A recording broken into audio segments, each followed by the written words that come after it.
that's what they're judging this fight. A lot of this fight. I think if Keith Thurman would have never got hurt and continued to just dominate guys just like he did all the way up to this point, I don't think we'd be having this conversation.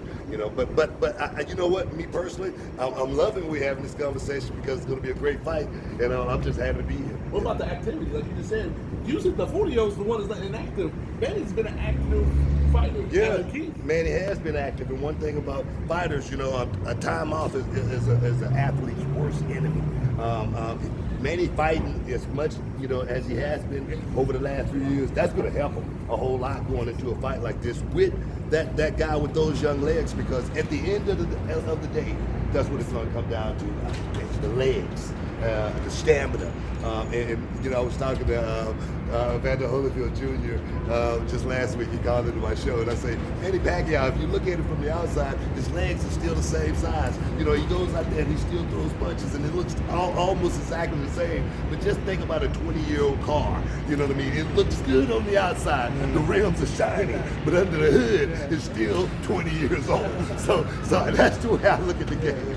Yeah. Before you get out of here, I know you're busy. I have to know, been dying to know, what is your favorite wrestling moment? Oh man, going to Iraq.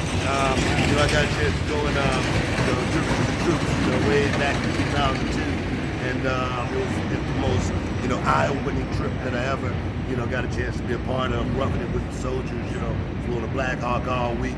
You know, getting a chance to, you know, see what our young people out there doing for this country, stuff that we don't see on CNN or see NBC or anything like that. Those young guys and young women were over there working their asses off, and to actually see it up close and personal, I didn't want to leave. I wanted to stay there. I wanted to enlist, you know, and it was an awesome trip. Yeah. Did you have a favorite wrestler that you wrestled with? Or? Oh man, many wrestlers, man. All Canadian.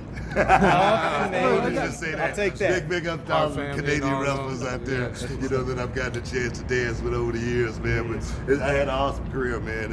It ain't over, man. It ain't over. As far as the wrestling, that's over. I don't ever want to do that again. Okay. But never?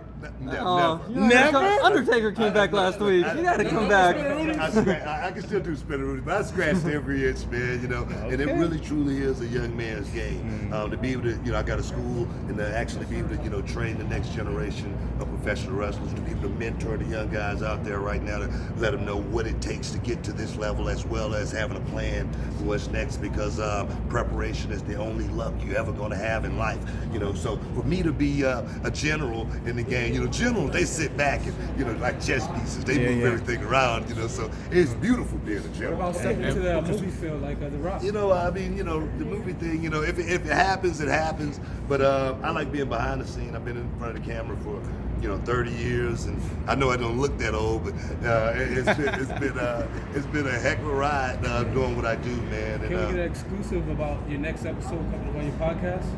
Oh man, I'm gonna be talking about this, man. That's the exclusive. I'll be talking about this. You know, I'll be trying to get some of these guys, you know, to step inside the Hall of Fame as well.